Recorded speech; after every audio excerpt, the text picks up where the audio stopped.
स्वागत है आप सभी का एक नए वीडियो में। दोस्तों इस वीडियो में बात हुआ आरआरबी के द्वारा सेक्शन कंट्रोलर के पोस्ट पे एक वैकेंसी निकाली गई थी, जिसका दोस्तों शॉर्ट नोटिफिकेशन बहुत पहले ही आ चुका था और दोस्तों इसका फुल नोटिफिकेशन जो सो अब आ चुका है। इस वीडियो में दोस्तों हमने शॉर्ट नोटिफिकेशन आया तो उसमें भी आपको डिटेल में बताया था लॉन्ग वीडियो में, और उसी टाइम हमने आपको बताया था कि जैसे इस पर फुल नोटिफिकेशन आया तो बहुत जल्द वीडियो आने वाला। तो दोस्तों आपको बता देना चाहता हूँ दोस्तों, ये full notification RRB section control के पोस्ट पर जो वैकेंसी है इसका फुल नोटिफिकेशन अब आ चुका है। तो दोस्तों इस वीडियो में बात करने वाला हूँ इसमें एजुकेशन क्वालिफिकेशन क्या चाहिए, एज लिमिट क्या चाहिए, और एग्जाम पैटर्न, एग्जाम सिलेबस क्या है, और साथ ही साथ कौन कौन से कैंडिडेट्स फॉर्म अप्लाई कर सकते हैं, इसका फॉर्म डेट कब से कब तक होगी, इसमें सैलरी कितनी मिलती है, और इसका जॉब प्रोफाइल है, सिलेक्शन प्रोसेस क्या है। तो कंप्लीट जानकारी दोस्तों इस वीडियो में देने वाला हूँ। तो इससे पहले आप लोग दोस्तों चैनल पर पहली बार आए तो चैनल को सब्सक्राइब जरूर से कर लीजिएगा भर्ती से रिलेटेड अपडेट जानने के लिए, और दोस्तों वीडियो में अंत तक जरूर से बने रहिए, आपको सारा जानकारी देने वाला हूँ। ऑफिशियल जो नोटिफिकेशन है उस पर आ चुके हैं, यही है दोस्तों फुल नोटिफिकेशन। तो दोस्तों अब बारी बारी से बात करने वाले। तो सबसे पहले बात कर लेते हैं कि इम्पोर्टेंट डेट के बारे में कि इसका फॉर्म कब से कब तक अप्लाई होगा। जो भी कैंडिडेट इसका फॉर्म अप्लाई करना चाहते हैं तो आप देख सकते हैं ये डेट है कि 15 सितंबर से लेकर के 14 अक्टूबर तक आप इसका फॉर्म अप्लाई कर सकते हैं। तो जो भी कैंडिडेट्स फॉर्म अप्लाई करना चाहते हैं तो 15 सितंबर से लेकर के 14 अक्टूबर तक फॉर्म अप्लाई कर सकते हैं। और दोस्तों इसका फॉर्म करेक्शन डेट देख सकते हैं 17 अक्टूबर से लेकर के 26 अक्टूबर तक इसका फॉर्म आप जो सो करेक्शन करवा सकते हैं। जैसे ही कोई भी फॉर्म भरते समय कोई भी गलती किया है तो उसे सुधार करवाने का भी डेट दिया जाता है, जो कि देख सकते हैं 17 अक्टूबर से लेकर के 26 अक्टूबर तक इसका जो सो सुधार आप करा सकते थे। जो भी कैंडिडेट्स समझिए कि सुधार करवाना चाहते थे कर सकते हैं। और फॉर्म अप्लाई डेट है 15 सितंबर से लेकर के 14 अक्टूबर तक जो है सो फॉर्म इसका आप अप्लाई कर सकते। दोस्तों देख सकते कुछ इस प्रकार है। अब आगे बात कर लेते हैं दोस्तों। तो जो है सो सबसे पहले आपका जो सो सीबीटी मूड एग्ज़ाम लिया जाएगा, जो कि जो सो कंप्यूटर बेस्ड होगा सीबीटी मूड। अब आगे दोस्तों बात कर लेते हैं कुछ इस पर वैकेंसी डिटेल्स के बारे में कि इसमें वैकेंसी सब कितने निकलते हैं। तो दोस्तों इसमें वैकेंसी डिटेल्स के बारे में बात करें तो इसमें टोटल जो पोस्ट निकली हुई वैकेंसी निकली हुई है 368 पोस्टों के लिए इसमें वैकेंसी निकली हुई है। ये दोस्तों समझिए कि वैकेंसी की 368 पोस्टों के लिए वैकेंसी निकली है। और इसमें जो भी कैंडिडेट्स फॉर्म अप्लाई करना चाहते हैं तो देख सकते हैं कि इसमें जो एज लिमिट है मिनिमम 20 वर्ष और मैक्सिमम 33 वर्ष जो है सो एज लिमिट है, जो कि एज रिलैक्सेशन भी मिलेगा, जो कि हम आगे बताने वाला हूँ। बाकी बात दोस्तों इसमें जो आपकी सैलरी पे लेवल 6 की जो लेवल ये लेवल 6 की ये जॉब है। पे लेवल 7 में दोस्तों देख सकते हैं कि 35,400 तक सैलरी है।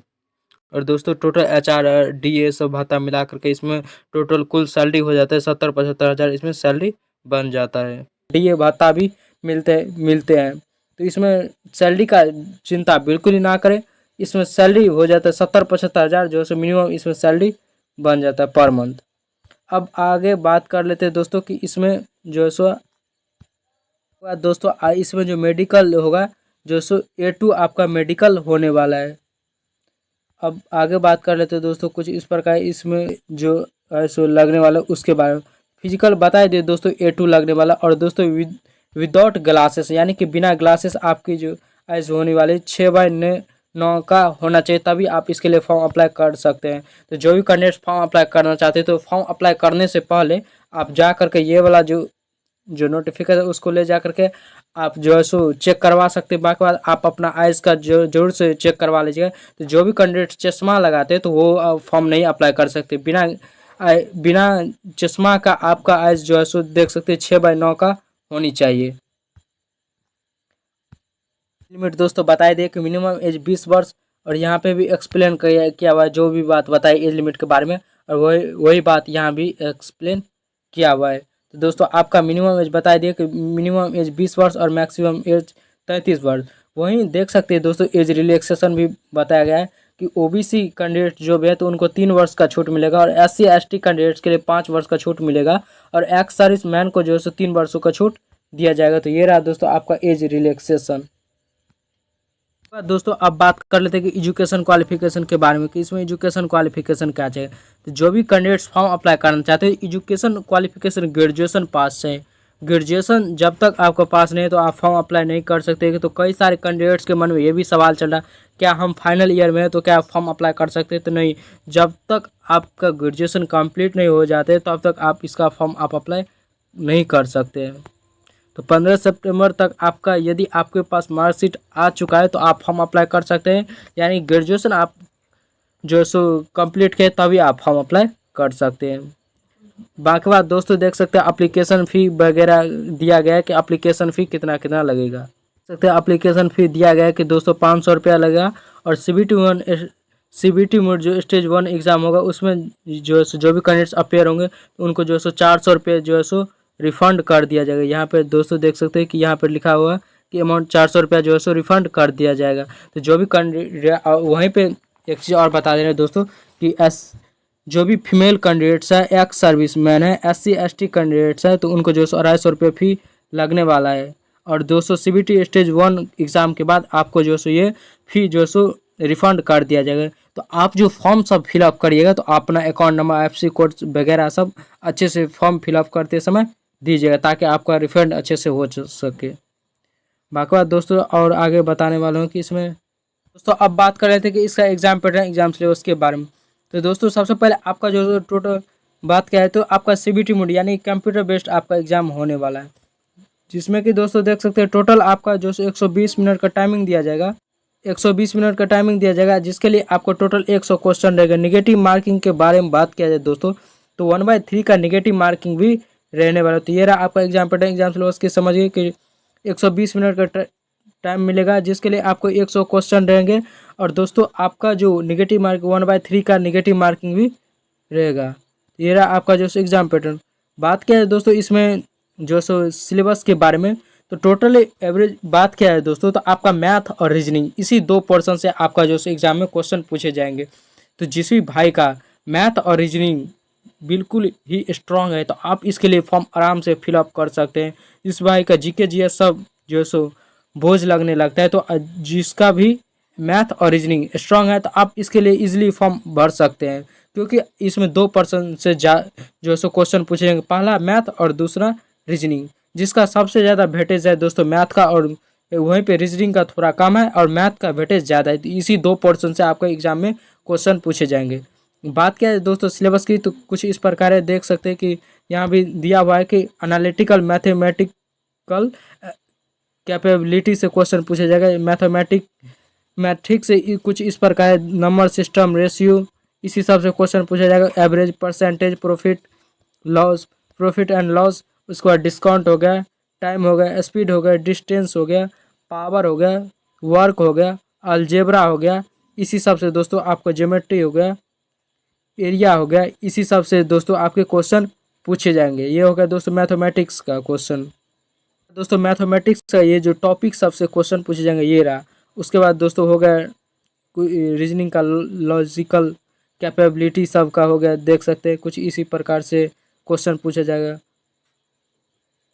कैलेंडर सबसे, ब्लड रिलेशन देख सकते हैं, लॉजिकल कैपेबिलिटी भी दिया हुआ है कि लॉजिकल से जो क्वेश्चन पूछा जाएगा, ब्लड रिलेशन हो गया। उसके बाद हो गया दोस्तों सॉल्विंग लॉजिक, इसी सब से क्वेश्चन पूछा जाएगा। उसके बाद दोस्तों रीडिंग कॉम्प्रिहेंशन से क्वेश्चन पूछा जाएगा। ये दोस्तों कोई सिलेबस नहीं, किसी भी आधारित आपको जो सो एक पैराग्राफ दे दिया जाए, उसको पढ़ के आपको आंसर निकालना होता है, यही होता है रीडिंग कॉम्प्रिहेंशन। उसके बाद हो गया दोस्तों तो मेंटल रीजनिंग भी समझ गई कि रीजनिंग में जो क्वेश्चन पूछा जाएगा, सॉल्विंग, कोडिंग, डिकोडिंग, इसी से टाइप का जो है सो क्वेश्चन भी पूछा जाएगा। तो यही 2% से आपका जो सो समझिए कि एग्जाम में क्वेश्चन पूछे जाएंगे। देख सकते हैं सेक्शन वाइज यहाँ पे भी दिया गया है कि आपका देख सकते हैं कि एग्जामिनेशन ड्यूरेशन 120 मिनट यानी कि 2 घंटा का आपका टाइमिंग दोस्तों दिया जाएगा।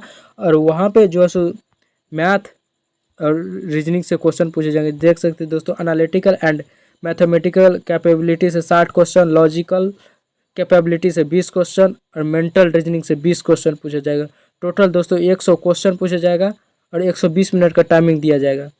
वहीं पे निगेटिव मार्किंग के बारे में बात करें तो 1/3 का निगेटिव मार्किंग भी रहने वाला है। वहीं पे क्वालिफाइंग मार्क्स भी दिया गया है कि मिनिमम एलिजिबिलिटी क्वालिफिकेशन क्या चाहिए, यानी कि दोस्तों एग्जाम में पास करने के लिए कितने कितने नंबर चाहिए, वो भी परसेंटेज यहाँ पे दिया गया है। देख सकते हैं कुछ इस प्रकार है कैटेगरी वाइज। UR के लिए 40% मार्क चाहिए, EWS के लिए 40% मार्क चाहिए, OBC कैंडिडेट्स है तो 30% मार्क्स चाहिए, और SC के लिए 30% मार्क चाहिए, और ST के लिए 25% मार्क चाहिए। तो ये रहा दोस्तों। वहीं पे PWD सब कैंडिडेट सब के लिए 2 मार्क का जो सो रिलैक्सेशन मिलने वाला। तो ये रहा आपका जो सो दोस्तों minimum percentage of qualification marks, JEE qualify करने के लिए कितने मार्क्स चाहिए ये देख सकते हैं। कुछ इस प्रकार है, हमने बता दिए सभी category wise. UR SC ST के लिए कितने कितने मार्क्स चाहिए, कुछ इस प्रकार देख सकते हैं आप कि समझिए कि दोस्तों जो भी कर UR है तो 40% मार्क चाहिए, EWS के लिए भी 40% चाहिए, OBC के लिए 30%, SC के लिए 30%, ST के लिए 25% मार्क चाहिए। ये रहा। बाकी बाद जो सो PWD कैंडिडेट्स को 2 मार्क का रिलैक्सेशन मिलेंगे। ये दोस्तों आपको बता दिए कंप्यूटर बेस्ड आपका जो सो एग्ज़ाम होने वाला है। अब बाकी बात दोस्तों एक और टेस्ट भी लिया जाएगा जो कि होता है CBAT, जो कि ये स्टेशन मास्टर बनते समय तब भी लिया जाता है। और दोस्तों और इसमें सेक्शन कंट्रोल के पोस्टों पे जो वैकेंसी में फॉर्म अप्लाई करते हैं तब भी ये टेस्ट लिया जाता है। तो इसमें 8 गुने कैंडिडेट्स को सिलेक्ट किया जाता है। ये भी आपको टेस्ट लिए जाएंगे, देख सकते हैं CBAT होता है, कंप्यूटर बेस्ड एप्टीट्यूड टेस्ट होता है। ये जो है सो टेस्ट लिया जाएगा। ये दोस्तों स्टेशन मास्टर जब बनता है तो उसमें भी ये टेस्ट लिया जाता है, और सेक्शन कंट्रोल के जो पोस्ट पर वैकेंसी में बढ़ता है तो तब भी ये टेस्ट लिए जाते हैं। तो समझ गए दोस्तों CBAT टेस्ट क्या होता है। अब बात कर लेते हैं। तो दोस्तों ये क्वालिफाई करने के बाद दोस्तों आपका डॉक्यूमेंट वेरिफिकेशन होगा, उसके बाद दोस्तों डॉक्यूमेंट वेरिफिकेशन होगा, उसके बाद आपका जो सो मेडिकल टेस्ट होगा, और फाइनली आपका जो सो सिलेक्शन हो जाता है। बाकी बात दोस्तों इसका अप्लाई कहाँ से करें, तो इसकी ऑफिशियल जो वेबसाइट होती है उस पर जा करके आप इसका फॉर्म अप्लाई कर सकते हैं। बात दोस्तों हमने आपको age limit, education qualification, vacancy detail, age relaxation, education qualification, इसका एग्जाम पैटर्न, एग्जाम सिलेबस क्या है, और तो सारा जानकारी दे दिए। जो भी कैंडिडेट्स फॉर्म अप्लाई करना चाहते हैं तो इसकी ऑफिशियल जो वेबसाइट होती है उस पर जा करके आप जो RRB की ऑफिशियल वेबसाइट पर जा करके इसका फॉर्म अप्लाई कर सकते हैं, जिसका डेट है दोस्तों 15 सितंबर से लेकर के 14 अक्टूबर तक फॉर्म भरे जाएंगे।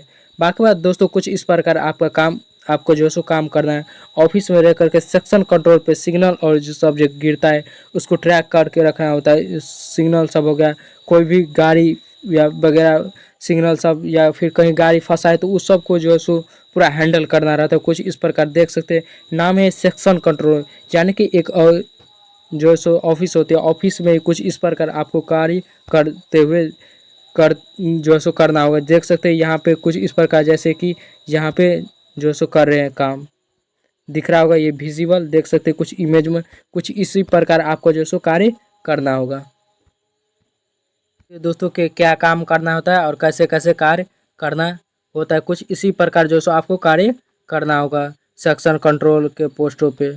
देख सकते हैं कहीं भी सिग्नल या फिर ट्रेन सब वगैरह जो रुका रहता है, फिर क्यों रुका रहता है, तो इन सब को मालूम रहता है होना चाहिए। और कहीं भी दिक्कत हो रहा है तो अपने से उच्च अधिकारी तक बातों को पहुंचाना होता है। यही सब कार्य करना होता है दोस्तों। ये इसमें पूरा मैंडेटिकल कार्य होता है, पूरा दिमाग वाला कार्य होता है मैंडेटिकल। दोस्तों एग्जाम पैटर्न, एग्जाम सिलेबस भी बता दिए। तो इसीलिए दोस्तों इस सब में ज़्यादा जो सो माइंड सेट कार्य होता है। तो इसमें दोस्तों एग्जाम पैटर्न, एग्जाम सिलेबस के बारे में बता दी कि मैथ और जो है सो रीजनिंग 2 ही पोर्शन से आपके एग्जाम में क्वेश्चन पूछा जाएगा। बाकी बात और किसी भी पोर्शन से एग्जाम में क्वेश्चन नहीं पूछे जाएंगे। तो जो भी कैंडिडेट्स फॉर्म अप्लाई करना चाहते हैं, जो भी जिनको भी GK GS सब बोझ लगने लगता है तो वो इस फॉर्म को अप्लाई आराम से कर सकते हैं। आप इसमें 2 ही पर्सन से जो है सो क्वेश्चन पूछे जाएंगे, पहला मैथ और दूसरा रीजनिंग, जिसका मैथ में बहुत ज़्यादा वेटेज है और रीजनिंग में थोड़ा कम वेटेज है। तो 2 वेटेज जो है सो 2 पर्सन से आपका एग्जाम में क्वेश्चन पूछा है, मैथ और रीजनिंग। तो दोस्तों हमने आपको सारा जानकारी दे दी कि दोस्तों RRB के द्वारा सेक्शन कंट्रोल पे के जो फुल नोटिफिकेशन आया था उसमें दोस्तों कि इसमें एजुकेशन क्वालिफिकेशन क्या चाहिए, एज लिमिट क्या चाहिए, एग्जाम पैटर्न क्या है, सिलेबस क्या है, फुल नोटिफिकेशन जो आया उसमें क्या है, एप्लीकेशन डेट क्या है कि कब से कब तक फॉर्म भरे जाएंगे, इसमें सैलरी कितनी मिलती है ये भी आपको बता दिए, जॉब प्रोफाइल क्या होती है, जॉब कैसे करनी होती है, इसमें क्या क्या कार्य होती है, ये सारा जानकारी दे दी। बाकी बात दोस्तों, वीडियो कैसा लगा कमेंट करके जरूर से बताया। भर्ती से रिलेटेड अपडेट्स जानने के लिए इस चैनल को सब्सक्राइब जरूर से कर लीजिए और अपने दोस्तों के साथ ज़्यादा से ज़्यादा शेयर कीजिएगा। दोस्तों बहुत जल्द मिलते हैं अगले वीडियो में।